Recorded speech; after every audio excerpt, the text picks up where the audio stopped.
السلام علیکم دوستو، آپ دیکھ رہے اسلام اینڈ مینٹور چینل کو سبسکرائب کیجئے۔ اس میں آپ کو ہر قسم کی معلومات ملے گی، اور اس چینل کو شیئر بھی کرے، اس کی ویڈیوز پہ کمنٹ کرے اور لائک کرے تاکہ آپ کا صدقہ جاریہ میں حصہ ہو۔ تو آج ہم تفسیر کے بارے میں پڑھیں گے۔ یہ بہت ہی اہم سبق ہے، اور آپ سے گزارش ہے کہ مکمل ترجمہ قرآن کورس میں شرکت کرے۔ جزاکم اللہ خیر۔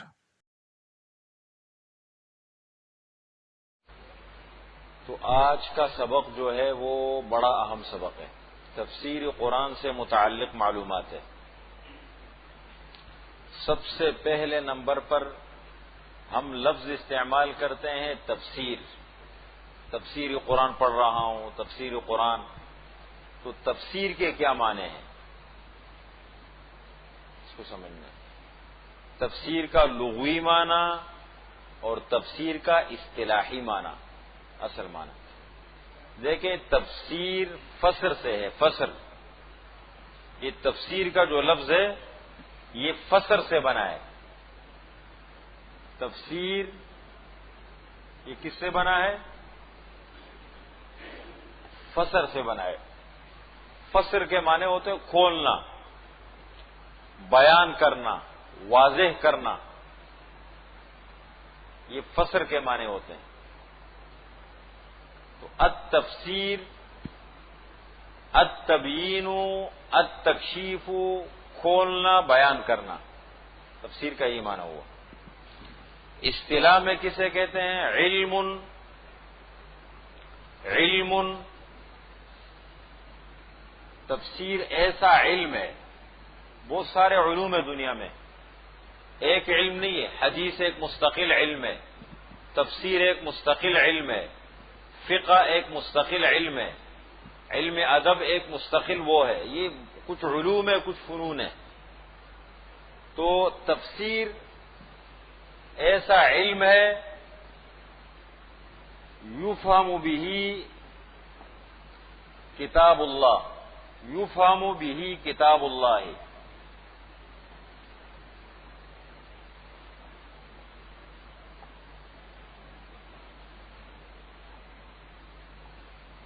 آئندہ کوئی پوچھے ہم سے نا تو ہم بتا سکیں کہ بھائی تفسیر کا کیا مطلب ہے۔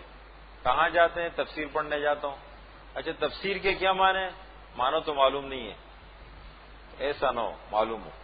علم یفہم بہ کتاب اللہ، ایسا علم کہ جس کے ذریعے سے اللہ تعالی کی کتاب کو، اللہ کے کلام کو سمجھا جائے۔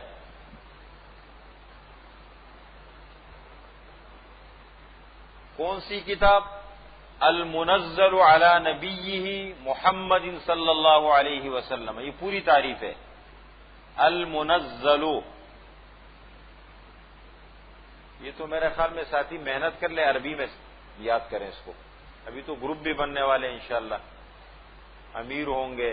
یاد کرانے کی ترتیب ہم حتی الامکان اپنی طرف سے پوری کوشش کریں گے کہ ایک ایک چیز پورے ساتھیوں کو سمجھ میں آ جائے۔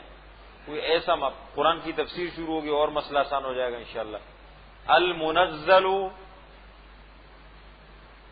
علی نبیہ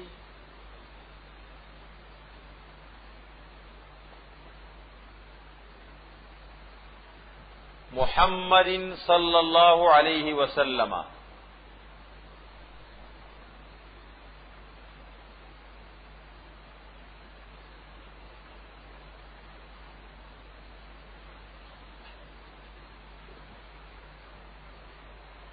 علم یفہم بہ۔ بار بار میں اس لیے کہتے اذا تکرر تقرر، بات کو، بعض اہم باتوں کو آپ صلی اللہ علیہ وسلم کی عادت مبارکہ یہ تھی کہ گفتگو کا جو انداز احادیث میں ذکر کیا گیا ہے، جب اہم بات ہوتی تھی تو اس کو 3 مرتبہ دہراتے تھے۔ اذا تکرر تقرر، دہرانے سے بات دماغ میں بیٹھ جاتی ہے، اس لیے اہم چیزیں میں دہرا رہا ہوں۔ علم، علم تفسیر وہ علم ہے، ایسا علم ہے یفہم بہ کتاب اللہ، جس کے ذریعے سے اللہ تعالی کی کتاب کو سمجھا جائے۔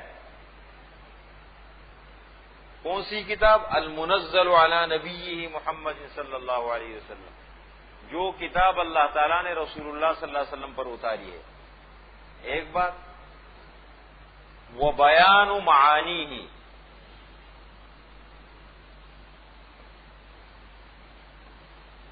وہ بیان معانی ہی.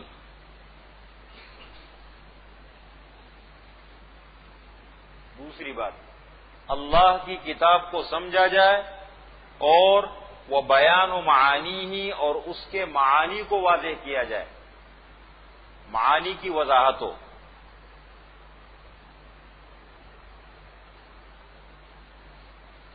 وہ استخراج و احکامی ہی و حکمی ہی،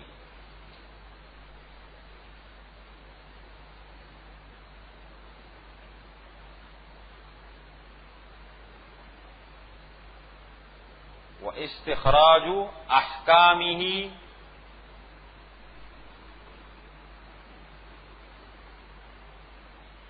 و حکمہ.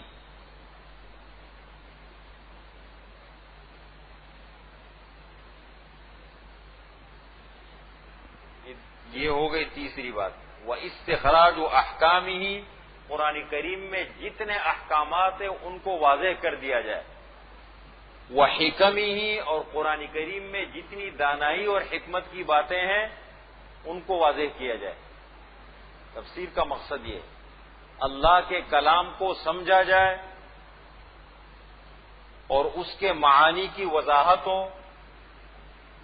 اور قرآن کریم کے احکام اور حکمتوں کو کھولا جائے.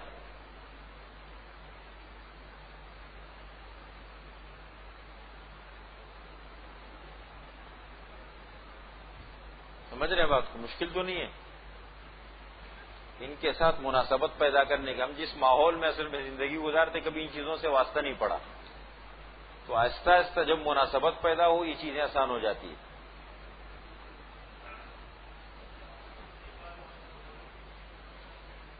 وہ استخراج احکامہ و حکمہ، قرآن کریم کے احکامات اور قرآن کریم کی حکمتوں کو کھولا جائے. استخراج کے معنی کسی چیز کو نکالنا، قرآن کریم کے احکامات کو نکال کر واضح کرنا اور قرآن کریم کی حکمتوں کو واضح کرنا. اب دیکھیں دوبارہ سمجھا رہا ہوں. علم تفسیر قرآن کریم وہ علم ہے یفہم بہ کلام اللہ یا کتاب اللہ، جس کے ذریعے سے اللہ تعالی کی کتاب کو سمجھا جائے.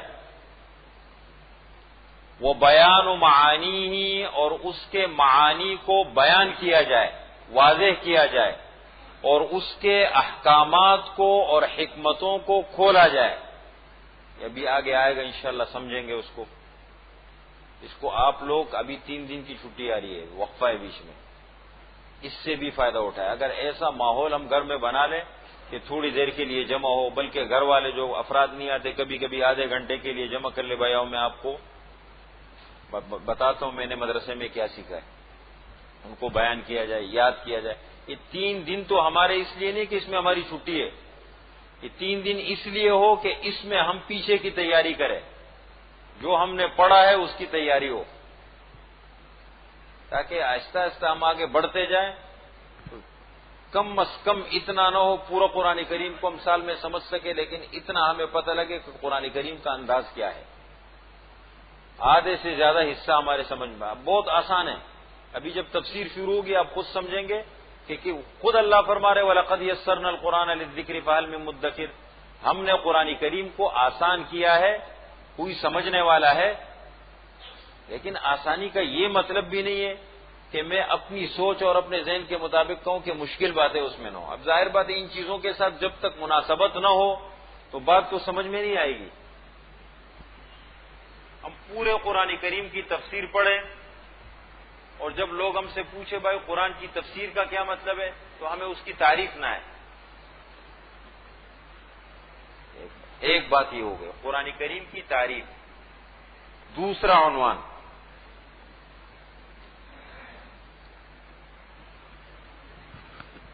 دوسرا عنوان ہے قرآن کریم کے تفسیر کے مآخذ. قرآن کی تفسیر جب ہم بیان کریں گے تو قرآن کریم کے تفسیر کے بیان کرنے کے لیے کون سی تفسیر معتبر ہے؟ ہمارے ساتھی جو نئے نئے آتے ہیں یا خواتین فون کرتی ہیں کہتے ہیں آپ کون سی تفسیر کو سامنے رکھ کے پڑھائیں گے؟ الحمدللہ یہ دینی مدرسہ ہے، یہ ہمارا ماحول ہے. یہاں کسی ایک ترجمے کو سامنے رکھ کے نہیں پڑھایا جاتا. یہاں اپنے جتنی ہماری بزرگوں کی کتابیں وہ ساری ہم پڑھتے ہیں. آپ کو معلوم ہے یہ 1 گھنٹہ جو میں پڑھاتا ہوں اس کے لیے کتنی تیاری کرتے ہیں ہم؟ 3 گھنٹے بھی لگ جاتے ہیں ایک سبق کے یاد کرنے کے لیے، اس کو سمجھنے کے لیے، مختلف تفاسیر سے نکالنے کے لیے باقاعدہ الفاظ، ان چیزوں کو پورا اس کو ترتیب دیا جاتا ہے. اس تو یہ نہیں ہے کہ کسی اردو ترجمے کو پڑھ لیا، تفسیر کو پڑھ لیا کہ ادھر بیٹھ کے شروع ہو گئے. پوری اس کی تیاری ہوتی ہے باقاعدہ. اس کے لیے اس کو ہم ترتیب دیتے ہیں تاکہ زیادہ سے زیادہ آسانی کے ساتھ سمجھا سکیں. اس لیے عنوان ہے ہمارا تفسیر کے مآخذ. یہ لفظ کو سمجھے، مآخذ. مآخذ کا کیا مطلب؟ مآخذ لینے کی جگہ، یعنی قرآن کریم کی تفسیر جب ہم بیان کریں گے تو کہاں سے لیں گے؟ کون سی تفسیر معتبر ہے؟ اس کو کہتے ہیں مآخذ تفسیر یا تفسیر کے مآخذ. یہ بڑا اہم عنوان ہے، دلچسپ. تفسیر قرآن کے مآخذ 6 ہیں. مآخذ کا مطلب سمجھ گئے؟ مآخذ یہاں قرآن کی تفسیر ہم کہاں سے لیں گے جو قبول ہے؟ سب سے پہلے نمبر پر قرآن. تفسیر القرآن بالقرآن، قرآن کریم کی تفسیر خود قرآن سے، اس کو کہتے ہیں، اس کا عنوان ہے تفسیر القرآن بالقرآن. ان الفاظ کو اگر ساتھی یاد کر لے تو بہت فائدہ ہوگا انشاءاللہ. یہ بار بار قرآن میں ہم انشاءاللہ سمجھائیں گے. تفسیر القرآن بالقرآن.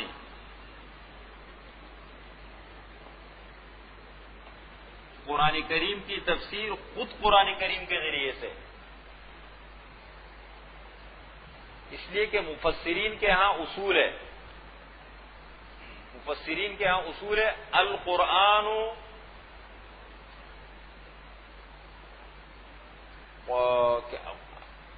کیا نام ہے؟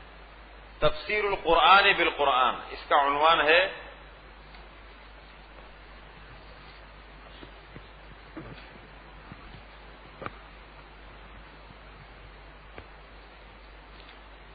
القرآن یفسر بعضه بعضا.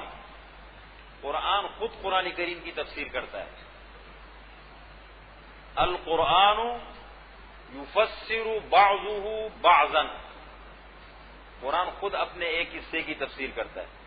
اب میں بتاتا ہوں، یہ بڑا اہم عنوان ہے، اس کو سمجھے. دیکھیں، القرآن یفسر بعضه بعضا. جب قرآن کی تفسیر کرے گا اس کی 2 قسمیں ہیں. نمبر 1 تفسیر القرآن بالقرآن متصلا.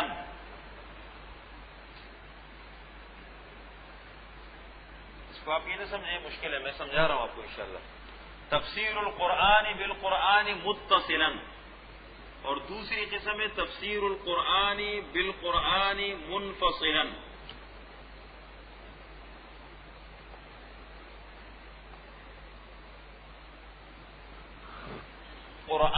قرآن کریم کی تفسیر کرے فوراً خود، ایک آیت ختم ہو گئی اور دوسری آیت میں اس کی تفسیر بیان ہو گئی.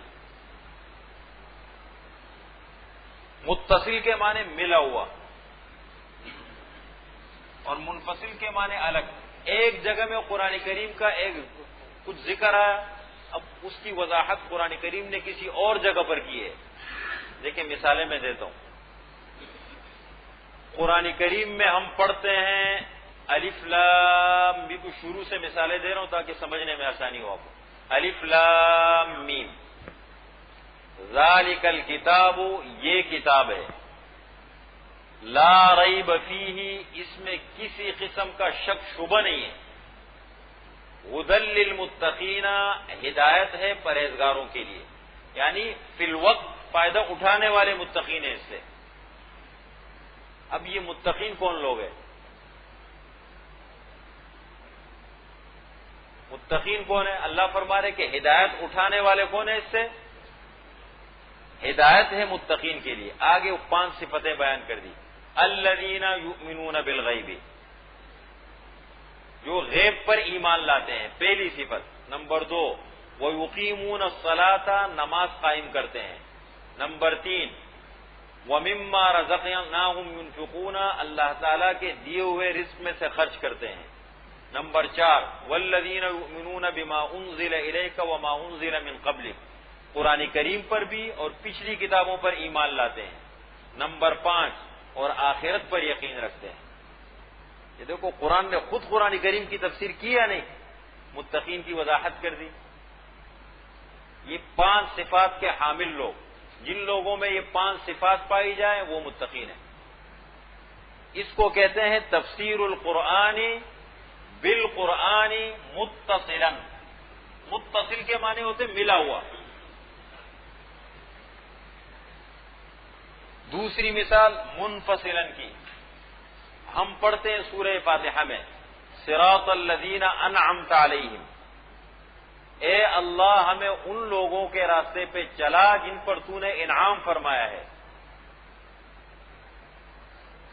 ان لوگوں کے راستے پہ ہمیں چلا دیجئے جن پر تو نے انعام کیا ہے۔ اب یہ کون لوگ ہیں جن پر اللہ تعالیٰ نے انعام کیا ہے؟ کن لوگوں کا راستہ ہے جن پر خود قرآن کریم نے سورہ نساء میں پارہ نمبر 5 اس کی وضاحت کر دی۔ وَمَن يُطِعِ اللَّهَ وَالرَّسُولَ، جو اطاعت کرے اللہ کی اور جو اطاعت کرے رسول کی، فَأُولَٰئِكَ، پس یہی لوگ ہیں، الَّذِينَ أَنْعَمَ اللَّهُ عَلَيْهِمْ، جن پر اللہ تعالیٰ نے انعام کیا ہے۔ 4 قسم کے طبقات ہیں، من النبیین، انبیاء کا طبقہ ہے، والصدیقین، صدیقین کا طبقہ ہے، والشہداء، اور شہداء کا طبقہ ہے، والصالحین، اور عام نیک ایمان والوں کا طبقہ ہے۔ انبیاء میں تو ہم نہیں ہو سکتے، صدیقین میں سے بھی پتہ نہیں بن سکتے یا نہیں، صدیقین میں سے بھی بہت مشکل ہے، شہداء بھی۔ اب آگے کہہ دیا والصالحین، جو بھی نیک لوگ ہیں اللہ تعالیٰ کا انعام ہے ان کا۔ تو دیکھیں یہ قرآن کریم خود قرآن کی تفسیر کر رہا ہے۔ تو پہلی قسم قرآن کریم کی تفسیر کی ہے تفسیر القرآن بالقرآن، قرآن کریم کی تفسیر خود قرآن کا، سب سے معتبر تفسیر ہے۔ اگر قرآن کریم خود قرآن کی تفسیر کر دے پھر آگے ادھر ادھر آگے جانے کی ضرورت ہی نہیں ہے، ختم، بات ختم ہو گئی۔ اور اصول کیا ہے؟ القرآن یفسر بعضہ بعضا، قرآن کریم خود اپنے قرآن کی اس کی تفسیر بیان کرتا ہے۔ ایک عنوان تو ہمارے پاس ہی ہو گیا۔ دوسرا عنوان تفسیر القرآن بالسنت، یعنی حدیث کے ذریعے سے، قرآن کریم کی تفسیر حدیث کے ذریعے سے۔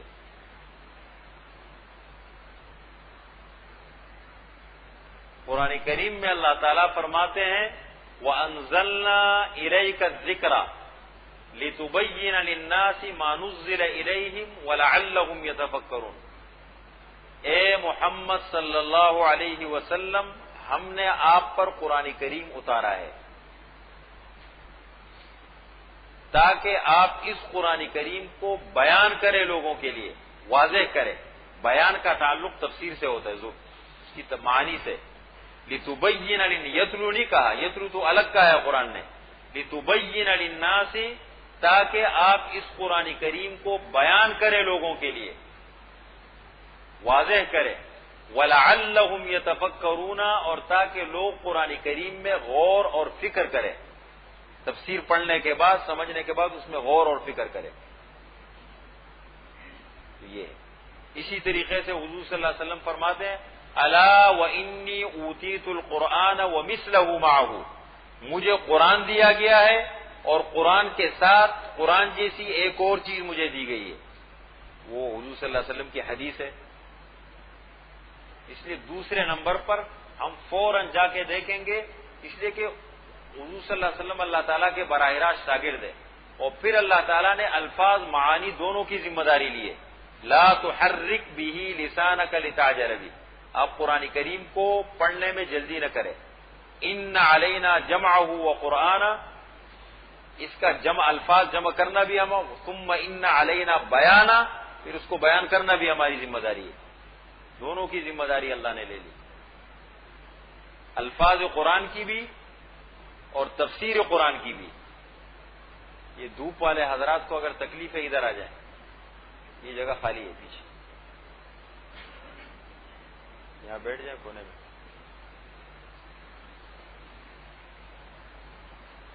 تو یہ دوسرا ماخذ ہو گیا۔ پہلا ماخذ کیا ہے؟ خود قرآن۔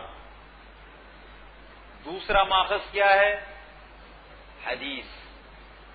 تیسرا ماخذ اقوال صحابہ، صحابہ کے اقوال، اس لیے کہ صحابہ نے قرآن پڑھا ہے، سیکھا ہے حضور صلی اللہ علیہ وسلم سے، براہ راست حضور صلی اللہ علیہ وسلم کے شاگرد ہیں۔ تو ظاہر بات ہے اب ان کی تفسیر سب سے زیادہ معتبر ہوگی،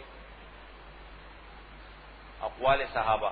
تیسرے نمبر پر اقوال صحابہ کو دیکھیں گے، اور صحابہ میں بھی پھر مختلف قسم کے لوگ ہیں، وہ کچھ بڑے علماء ہیں اعلیٰ درجے کے، کچھ چھوٹے ہیں، کچھ تفسیر کے بڑے ماہر ہیں، کچھ قرات کے بڑے ماہر ہیں، مختلف وہ ہے۔ قرآن کریم کے مفسرین میں سب سے بڑا مقام ہے حضرت عبداللہ ابن مسعود کا، پہلے نمبر پر۔ خود کہتے ہیں، فرماتے ہیں کہ 86 صورتیں تو میں نے براہ راست حضور صلی اللہ علیہ وسلم سے خود سیکھی ہے، 86۔ اور بخاری شریف کی روایت ہے کہ مجھ سے زیادہ قرآن کریم کی تفسیر کا بڑا عالم نہیں ہے، اور اگر ہوتا مجھے پتہ لگ جاتا تو خدا کی قسم میں سواری پہ بیٹھ کے وہاں تک پہنچ جاتا۔ بہت بڑے فقیہ بھی ہے اور بہت بڑے قرآن کریم کے مفسر بھی ہے حضرت عبداللہ ابن مسعود رضی اللہ عنہ۔ اور دوسرے نمبر پر حضرت عبداللہ بن عباس رضی اللہ عنہ، حضور صلی اللہ علیہ وسلم کے چچا کے بیٹے حضرت عبداللہ ابن عباس رضی اللہ عنہ۔ جب آپ صلی اللہ علیہ وسلم کا انتقال ہوا تو ان کی عمر تھی 10 سال کی، لیکن آپ صلی اللہ علیہ وسلم کی دعا ان کے لیے نکلی تھی، آپ صلی اللہ علیہ وسلم نے دعا فرمائی تھی۔ ایک مرتبہ آپ صلی اللہ علیہ وسلم قضاء حاجت کے لیے تشریف لے گئے تو انہوں نے پیچھے وضو کی جگہ پہ ایک لوٹا پانی کا رکھ دیا، ایک ڈیلا رکھ دیا۔ تو آپ صلی اللہ علیہ وسلم جب واپس تشریف لائے، فرمائے بھائی یہ کس نے رکھا ہے؟ تو حضرت میمونہ رضی اللہ تعالی عنہا نے بتایا کہ یہ تو ابن عباس نے رکھا ہے۔ چھوٹے تھے، گئے تھے آپ صلی اللہ علیہ وسلم کے معمولات معلوم کرنے کے لیے، دیکھو بچوں کا یہ جذبہ ہوتا تھا۔ تو آپ صلی اللہ علیہ وسلم کی زبان سے فوراً زبان مبارک سے نکلا کہ اللہم علمہ التاویل وفقہہ فی الدین، یا اللہ اسے تفسیر کا ماہر بنا دے اور دین کی سمجھ عطا فرما دے۔ بس یہ دعا ایسی نکلی کہ بس اس کے بعد ترجمان القرآن کے لفظ سے مشہور ہو گئے وہ۔ نعم ترجمان القرآن ابن عباس، حضرت عبداللہ ابن مسعود فرماتے ہیں کہ قرآن کریم کے بہترین ترجمان حضرت عبداللہ ابن عباس رضی اللہ عنہ۔ بڑے بڑے شاگرد پھر تابعین میں جتنے تفسیر کے بڑے بڑے وہ حسن بصری رضی اللہ عنہ یا سعید ابن جبیر رضی اللہ عنہ، حضرت عطا رضی اللہ عنہ، سب ان کے شاگرد ہیں۔ قرآن کریم کے بہت بڑے مفسر ہیں۔ اور حضرت عمر رضی اللہ تعالی عنہ نے کیا کیا تھا؟ ان کو شورا کا رکن بنا دیا تھا، حالانکہ بہت چھوٹے بچے تھے، 14 سال کے 13 سال کے، شورا کا رکن بنا دیا۔ اب شورا میں سارے بڑے بڑے صحابہ ہیں، تو کہتے ہیں کہ حضرت عبد الرحمن ابن عوف نے شکایت کی کہ آپ شورا میں بڑے حضرات ہوتے ہیں، بڑے لوگ ہوتے ہیں، بات کرنی ہوتی ہے، یہ چھوٹے معصوم بچے ہیں، تو یہ مناسب نہیں ہے۔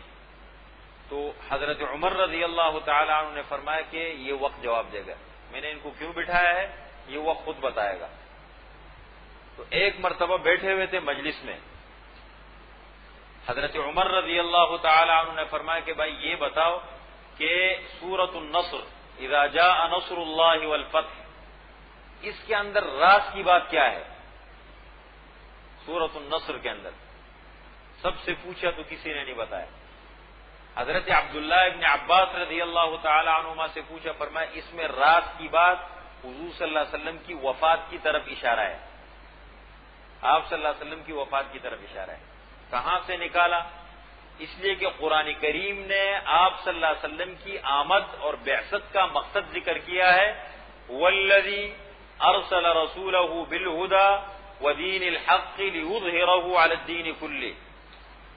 اللہ تعالیٰ نے اپنے رسول کو ہدایت دے کر اور دین حق دے کر بھیجا ہے. کیوں؟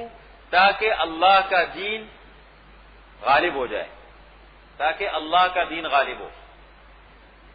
اب سورۃ النصر کے اندر اس مقصد کی طرف اشارہ کر دیا کہ اذا جاء نصر اللہ والفتح، جب اللہ تعالیٰ کی مدد آ جائے اور فتح آ جائے. وَرَأَيْتَ النَّاسَ يَدْخُلُونَ فِي دِينِ اللَّهِ أَفْوَاجًا، اور آپ دیکھیں لوگوں کو کہ وہ دین میں فوج در فوج، جوق در جوق داخل ہو رہے ہیں. فَسَبِّحْ، آپ کی آمد کا مقصد پورا ہو گیا. اب آپ کیا کام کریں؟ فَسَبِّحْ بِحَمْدِ رَبِّكَ، اپنے رب کی پاکی بیان کیجئے. وَاسْتَغْفِرْهُ، اور اللہ تعالیٰ سے بخشش طلب کیجئے. إِنَّهُ كَانَ تَوَّابًا، بے شک اللہ تعالیٰ توبہ قبول کرنے والے ہیں. تو کہتے ہیں چونکہ آمد کا مقصد پورا ہو گیا، اس لیے اب آپ اللہ تعالیٰ کی طرف خوب متوجہ ہو جائیں. یہ بتائیں. تو دوسرے نمبر کے مفسر ہے حضرت عبداللہ ابن عباس. ویسے تو سارے صحابہ کرام قرآن کریم کے مفسر ہیں. امت کا اس بات پر اتفاق ہے کہ صحابہ کرام جیسے بڑے عالم نہ آئے ہیں اور نہ آ سکتے ہیں امت میں. اس لیے کہ براہ راست رسول اللہ صلی اللہ علیہ وسلم کے شاگرد ہوں جو لوگ، لکھنے پڑھنے کا رواج کم تھا، لیکن جو کچھ لیتے تھے بڑے زبردست طریقے سے لیتے تھے. پھر دین کے مزاج کو سمجھنے والے لوگ،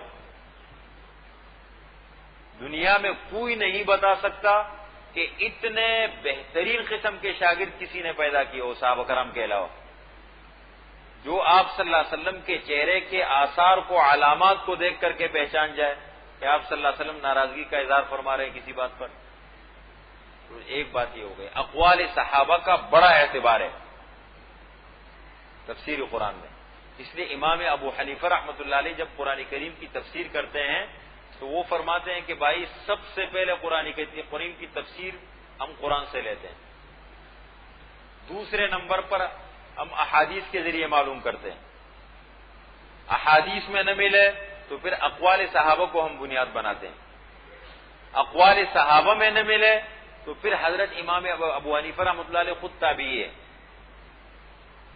تابعی اس کو کہتے ہیں جس نے کسی صحابی کو ایمان کی حالت میں دیکھا اور ایمان کی حالت میں انتقال ہوا. یہ امت میں دوسرے نمبر کے اعلیٰ لوگ ہیں. خیر القرون قرنی ثم الذین یلونہم ثم الذین یلونہم، سب سے بہترین زمانہ حضور صلی اللہ علیہ وسلم فرماتے میرا ہے، صحابہ کا. ثم الذین یلونہم، پھر ان سے جو ملے ہوئے لوگ ہیں تابعین. ثم الذین یلونہم، پھر ان سے جو ملے ہوئے لوگ ہیں تبع تابعین. اس کے بعد فتنے پھیل جائیں گے، امت میں فتنے اٹھ جائیں گے. تو اقوال صحابہ کا بڑا اعتبار ہے. یہ ہو گیا.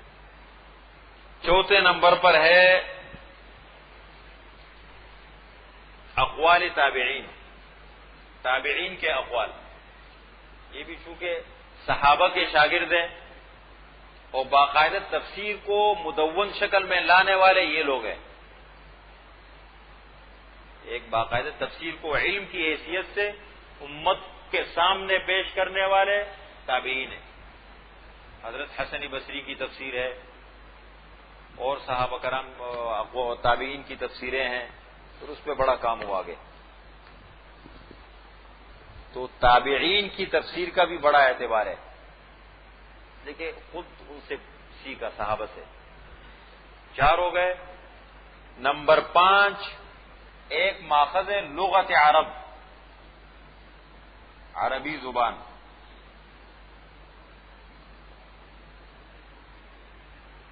اس کا بھی بڑا اعتبار ہے.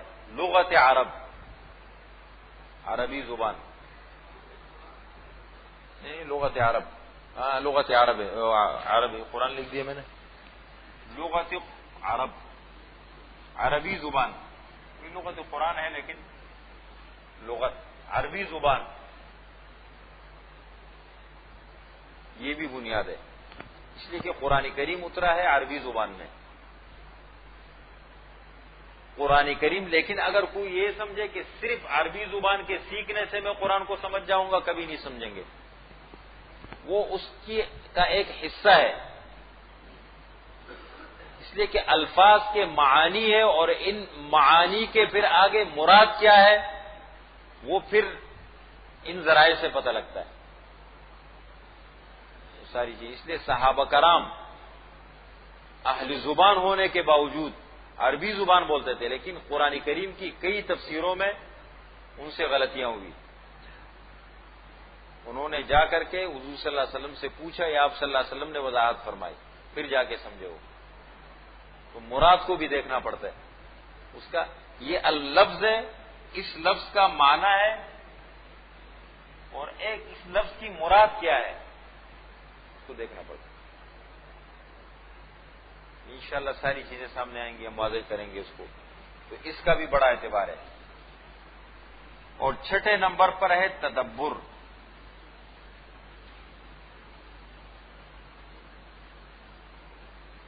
تدبر، استنباط، لیکن یہ ہمارے اختیار میں نہیں ہے، اس کے لیے بڑا علم چاہیے، لیکن ایک ذریعہ ہے تفسیر کا کہ ان ساری چیزوں کو ملا کر کے غور و فکر کرے، اس کے نتیجے میں، بلکہ قرآن کریم کے نزول کا مقصد قرآن نے ذکر کیا ہے، کتاب انزلناہ الیک مبارک لیدبروا آیاتہ ولیتذکر اولو الالباب، یہ قرآن ہم نے اس لیے اتارا ہے تاکہ لوگ قرآن کریم کی آیتوں میں غور اور فکر کریں، غور اور فکر کریں، اور اس کے نتیجے میں جو کچھ ملے اس سے نصیحت حاصل کریں۔ وَأَنزَلْنَا إِلَيْكَ الذِّكْرَ لِتُبَيِّنَ لِلنَّاسِ، اے محمد صلی اللہ علیہ وسلم آپ قرآن کریم کو لوگوں کے سامنے بیان کریں، وَلَعَلَّهُمْ يَتَفَكَّرُونَ، لوگ سمجھنے کے بعد غور اور فکر کریں اس میں۔ تو یہ تدبر قرآن، یہ بھی ایک ذریعہ ہے علم کا۔ یہ ہو گئے 6 مآخذ۔ سب سے پہلے نمبر پر تفسیر القرآن بالقرآن، نمبر 2 تفسیر القرآن بالسنت، حدیث کے ذریعے سے، نمبر 3 تفسیر القرآن باقوال الصحابہ، اقوال صحابہ کے ذریعے سے، نمبر 4 اقوال تابعین کے ذریعے سے، نمبر 5 لغت عرب، اور نمبر 6 تدبر اور استنباط۔ اب ایک مسئلہ اور ہے، اس کو سمجھ لیں، تفسیر بالرائے۔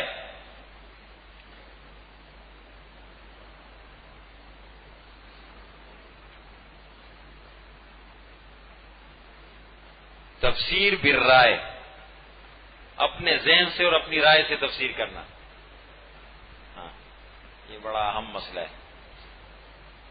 کل جیو سے کچھ لوگ آئے میرے پاس، کہنے لگے ہمارے ہاں ایک پروگرام چلتا ہے، تو کسی نے آپ کا پتہ دیا، ہمیں کچھ علماء کی ضرورت ہے، تو ہم کیمرہ لا کے یہاں فٹ کر دیں گے، اور آپ کو کچھ ضرورت ہے، بھی ایک پروگرام ہونے والا ہے، تو ہم چاہتے ہیں۔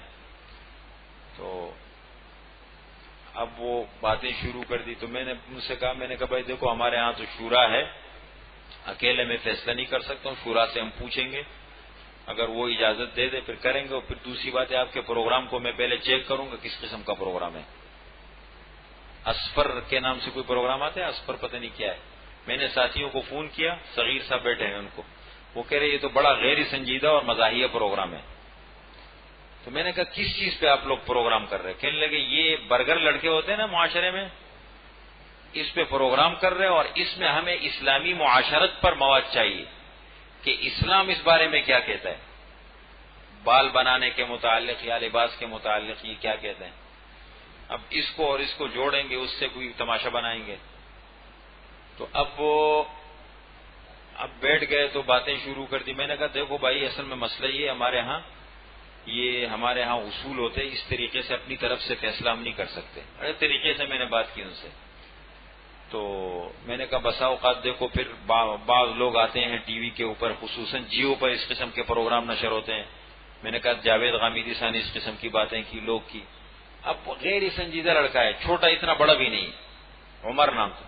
مجھے کہتے ہیں کہ میں نے کہا دیکھو پردے کے متعلق جاوید غامیدی صاحب نے یہ بات کی، یہ یا عالم آن لائن پر اس قسم کی باتیں ہوتی ہیں، ہمارے ساتھی ہمیں بتاتے ہیں. تو کہتے ہیں اچھا تب پردہ میرے خیال میں ایران کا پردہ ہونا چاہیے. آپ کو کون سا پردہ ہو کہ کہتے ہیں افغانستان والا؟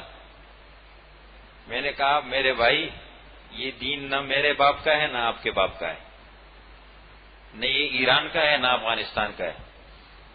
یہ دین اللہ کا ہے.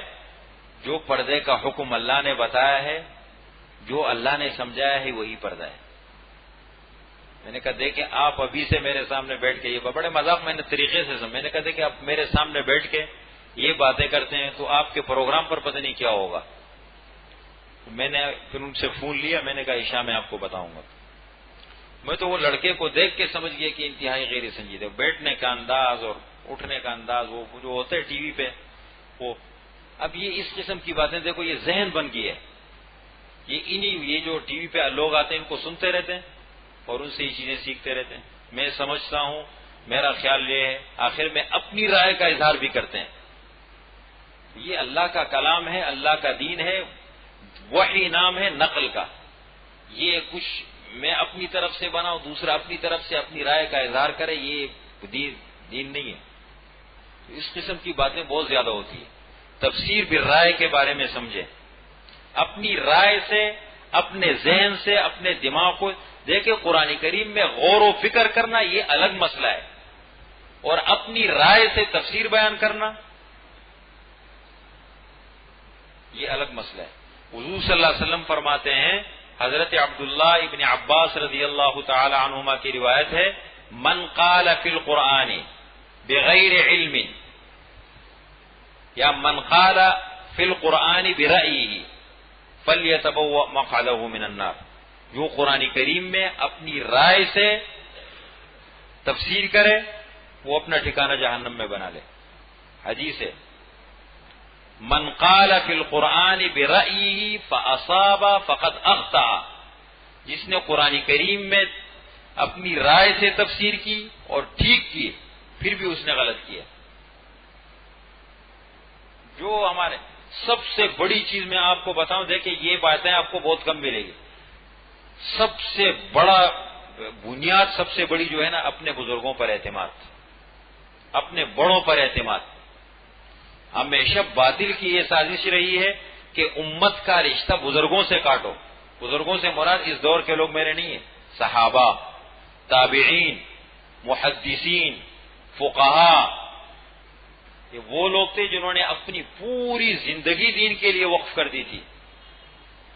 اوڑھنا بچھونا ان کا دین. حضرت امام ابو حنیفہ رحمۃ اللہ علیہ کے بڑے شاگرد ہیں امام محمد رحمۃ اللہ علیہ. رات کو نہیں سوتے تھے، بڑی بڑی کتابیں لکھی ہیں، تو رات کو نہیں سوتے تھے. کسی نے ان سے کہا کہ حضرت آپ رات کو سوتے نہیں ہیں؟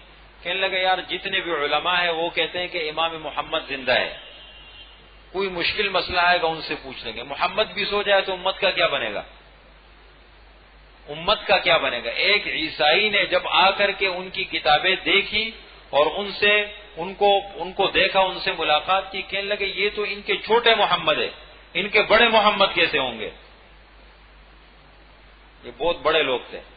اور پھر اتنے احتیاط کرنے والے امام ابو حنیفہ رحمۃ اللہ علیہ کہتے جا رہے تھے مکان کے سائے میں، دھوپ تھی تو مکان کچھ گھر بنے ہوئے تھے تو اس کے سائے میں چل رہے تھے. اچانک ایک مکان کے سائے سے نکل کر دھوپ میں آ گئے، اور پھر چلتے چلتے جب اس مکان کا سائے ختم ہو گیا پھر سائے میں چلے گئے. تو کسی نے کہا حضرت یہ آپ نے کیا کیا؟ کہنے لگے یہ آدمی میرا مقروض ہے. یہ بات اب ہماری سمجھ میں کیسے آئے؟ ہماری سود کی تعریف کیا ہے؟ سود کی تعریف کل قرض جر نفعا، ہر ایسا قرض جو فائدے کو کھینچے. آپ نے کسی کے ساتھ تعاون کیا، قرضہ دیا کسی کو یا کہ اب آپ اس سے فائدہ بھی اٹھا رہے ہیں، اس کو سود کہتے ہیں۔ اس میں انسان کا مفاد ہو، انسان کا ذاتی فائدہ ہو۔ فرمایا بھائی یہ آدمی میرا مقروض ہے، میں نہیں چاہتا کہ میں کسی بھی طریقے سے اس کی کسی چیز سے فائدہ اٹھاؤں۔ سمجھ رہے ہیں؟ یہ بہت، امام بخاری کو دیکھیں، ان کے حالات واقعات کو، کہتے ایک مرتبہ جہاز میں جا رہے تھے، سمندری جہاز میں، ان کے پاس علم کے لیے تو جتنا سرمایہ تھا ان کے پاس راستے کا، تو راستے میں ایک آدمی ساتھ بیٹھے ہوئے تھے جہاز میں، کہنے لگے کہ ان کو دیکھ لیا، ان کے پاس کوئی بٹوا ہے، اس میں پیسے رکھے ہوئے ہیں، اتنے پیسے ہیں، اس رنگ کا بٹوا ہے۔ رات کو شور مچا دیا اس نے، رات کو شور مچایا کہ دیکھو میرا ایک بٹوا غائب ہوا ہے، اس رنگ کا ہے، اس میں اتنے پیسے تھے۔ بڑا مسئلہ کھڑا ہو گیا، بھائی شور مچایا، لوگ جمع ہو گئے، کیا بھائی ٹھیک ہے تلاشی لے لو، دیکھ لیتے ہیں۔ تلاشی لینی شروع کی، امام بخاری رحمۃ اللہ علیہ کا نمبر جب آنے والا تو چپکے سے وہ بٹوا لے کے سمندر میں ڈال دیا نیچے۔ اب جب جہاز سے اترے، سفر ختم ہوا، تو وہ آدمی دوبارہ کہنے لگے آپ نے وہ بٹوا کہاں غائب کر دیا؟ تو آپ کے پاس ذرا مجھے بتاؤ۔ کہنے لگے وہ میں نے جب میری باری آنے والی تھی میں نے دریا میں ڈال دیا، اس لیے اس خوف سے کہ میں ہوں حدیث کا خادم، حدیث کی خدمت کرنے والا، کل اگر کسی انہی لوگوں میں سے کسی آدمی سے میرا واسطہ پڑے اور میں حدیث بیان کروں، وہ تو کہ یہ تو چور ہے، کل تو اس نے چوری کی تھی اور آج آ کے مجھے حدیث بیان کر رہے ہیں۔ یہ بہت بڑے لوگ تھے، اس لیے اپنی نگاہ سے نہ دیکھو۔ وہ کہتے ہیں مجنون اور لیلا کا واقعہ ہے، یہ بنو عباس میں یہ فرضی واقعہ نہیں ہے، کہتے ہیں یہ لیلا یہ بنو عباس کے دور میں یہ وزیر کا بیٹا تھا، مجنون، قیس اس کا نام تھا۔ تو کہتے ہیں بادشاہ اس سے بڑا مذاق، یہ بالکل پاگل ہو گیا تھا، تو بادشاہ نے اس کو بلایا اور کہنے لگے، یہ لیلا کہتے بالکل کالی تھی، لیکن بس اللہ تعالیٰ نے اس کے دل میں محبت ڈال دی۔ تو بادشاہ نے اس سے پوچھا آپ کو اگر محبت کرنی تھی تو کسی اور سے کر لیتے، آپ کو کالی کلوٹی کے علاوہ کوئی اس کو چھیڑتے تھے، اس کالی کلوٹی کے علاوہ کوئی اور نہیں ملا۔ تو اس نے کہا کہ بادشاہ سلامت، اپنی نظر سے مت دیکھو، میری نظر سے دیکھو،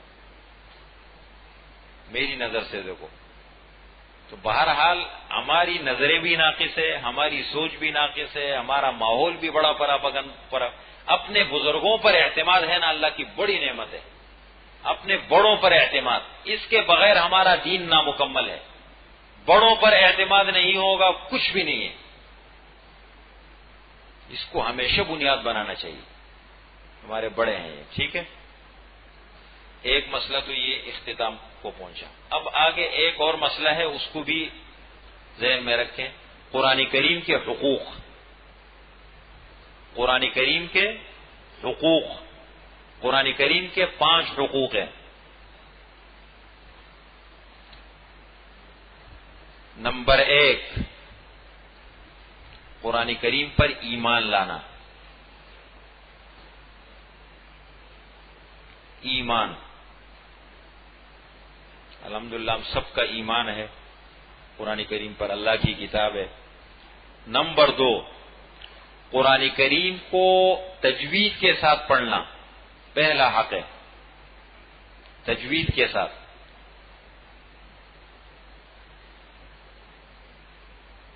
تجوید کا مطلب سمجھتے ہیں؟ تلفظ کے ساتھ، صحیح ادائیگی کے ساتھ، جیسے اللہ نے اتارا ہے۔ وَرَتِّلِ الْقُرْآنَ تَرْتِيلًا، اللہ فرماتے ہیں قرآن کریم کو ٹھہر ٹھہر کے پڑھیں، خوب صاف صاف۔ حضور صلی اللہ علیہ وسلم سے پوچھا گیا تو فرمایا کہ بھائی تجوید کے ساتھ پڑھو۔ حضرت علی رضی اللہ عنہ سے پوچھا کہ ترتیل کا کیا مطلب ہے؟ فرمایا تجوید الحروف ومعرفت الوقوف، حروف کی صحیح ادائیگی اور وقف کی جگہوں کو پہچاننا، صحیح طریقے سے پڑھنا، یہ قرآن کریم کا حق ہے، تجوید کے ساتھ، صحیح تلفظ کے ساتھ پڑھنا۔ 2، نمبر 3، قرآن کریم کو تفسیر کے ساتھ سیکھنا، یہ بھی قرآن کا حق ہے۔ اتنا بڑا اللہ کا کلام، میں تو کہتا ہوں یقین جانے، میں کبھی اپنے ذہن سے سوچتا ہوں، کچھ عرصے سے میں نوجوانوں، ماشاءاللہ رات میں محلے کے جوانوں کا بہت بڑا حلقہ ہوتا ہے یہاں، اور اتوار کے دن ہمارے پروگرام میں ماشاءاللہ 350 کے قریب مرد ہوتے ہیں اور اوپر تقریباً 130 کے قریب خواتین ہوتی ہے۔ یہ 3 پروگرام اس وقت ہمارے تفسیر کے چل رہے ہیں۔ اتوار کے دن 3 گھنٹے ہیں، اس وقت 1 گھنٹہ ہے، اس میں ماشاءاللہ خواتین بھی ہوتی ہیں اوپر، اور رات کو پروگرام ہے، اس میں بھی خواتین ہوتی ہے۔ تو میں کچھ عرصے سے جو ہے وہ الحمدللہ یہ کام میں کر رہا ہوں نوجوانوں میں۔ تو اگر ہم تھوڑا سا یقین جانے اپنے بچوں کی تربیت کے لیے یہ کر لیں، دیکھیں اسکول تو اب ہماری ضرورت بن گئی، وہ تو ہم چھوڑیں گے نہیں، کوئی بھی نہیں چھوڑے، لیکن کم از کم اگر ہم یہ عادت، جب تک میرے بچوں کی اسکول کی تعلیم جاری ہے 1 گھنٹے سے لے کر 1.5 گھنٹہ ان کے دین کے لیے، تو 10-12 کلاسیں جب وہ پڑھے گا یا قرآن کی تفسیر آرام سے وہ مکمل کر لے گا۔ یہاں ہم نے تھوڑی سی محنت کی، کوشش کی، محلے کے جوانوں کو ہم نے پکڑا، الحمدللہ ہمارے محلے کے جوانوں کو آپ بہت الگ محسوس کریں گے، بڑا اچھا ماحول الحمدللہ بنتا جا رہا ہے۔ بچے یہاں جوان بھی کرکٹ کھیلتے ہیں، لیکن ہم کہتے ہیں نماز کے وقت کھیل بند کرو، فوراً مسجد میں آ جاتے ہیں۔ محنت کے الحمدللہ تھوڑے تھوڑے برکات ثمرات مل رہے ہیں۔ تو یہ ہے، کہنے کا مقصد یہ ہے کہ ہم اصل میں ہمارے جو دین کے بارے میں تعلیم کا نظام ہے وہ بڑا کمزور ہے۔ اب جیسے 1 گھنٹہ ہم یہ عزم کر لیں 23 گھنٹوں میں سے 1 گھنٹہ دین کے لیے، تو کوئی بھاری چیز نہیں ہے، مشکل نہیں ہے، اور یہ سلسلہ 2-3 سال تک 4 سال تک چلے، دیکھیں ہر ساتھی قرآن کی تفسیر کا ماہر بن جائے گا، کوئی مشکل نہیں۔ یہ تو اصل میں بالکل ہم نے ساری چیزیں ایک طرف رکھ دی ہے، بس نماز پڑھو، یہ کرو، بس یہ ہمارا دین ہے۔ 1 گھنٹہ تو کم از کم یہ عزم کر لے، آئندہ بس ختم، دین کے لیے ہے۔ تو تیسرا کیا ہوا حق؟ تفسیر کے ساتھ پڑھنا۔ اور نمبر 4، قرآن کریم میں جتنے احکامات ہیں ان پر عمل کرنا۔ احکامات، جتنی چیزوں کا اللہ تعالیٰ نے حکم دیا ہے یا جتنی چیزوں سے اللہ تعالیٰ نے منع فرمایا ہے ان سے بچنا، احکامات کا جتنا مجموعہ ہے، اوامر اور نواہی، ان پر عمل کرنا۔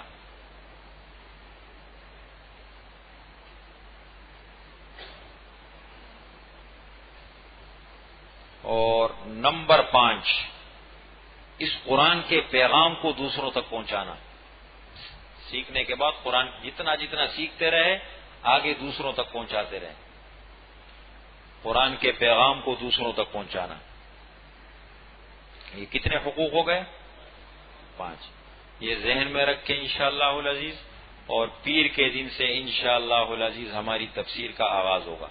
قرآن لے لیا حضرات نے؟ نہیں لیے؟ اس میں تو قرآن اتنے شارٹ ہو گئے، بیاض والا قرآن ہے نا، ہم رکھیں گے، کسی اس کو بنیاد نہیں بنائیں گے ترجمے کو، کوئی بھی ترجمہ ساتھی نہ رکھیں، انشاءاللہ آہستہ آہستہ کر کے ہم ایک ایک چیز سمجھائیں گے انشاءاللہ۔ تو بیاض والا قرآن یہاں سے ملتا ہے یا اردو بازار سے ملے، جہاں سے بھی بیاض والا قرآن کہلاتا ہے، اس میں ترجمہ لکھنے کی جگہ بھی ہوتی ہے، وہ باقاعدہ چھوٹی چھوٹی باتیں ہم لکھوائیں گے اہم، اور سائڈ پہ حاشیہ جگہ بنی ہوتی ہے، کوئی خاص بات نوٹ کرنی ہوتی ہے، تو تاکہ ایک مجموعہ ہمارے پاس تیار ہو جائے۔ اہتمام کے ساتھ ہو تو اس کا بڑا فائدہ ہوتا ہے۔ جب ایک کام کرنا ہے پورے اہتمام کے ساتھ، جذبے کے ساتھ، صحیح طریقے سے،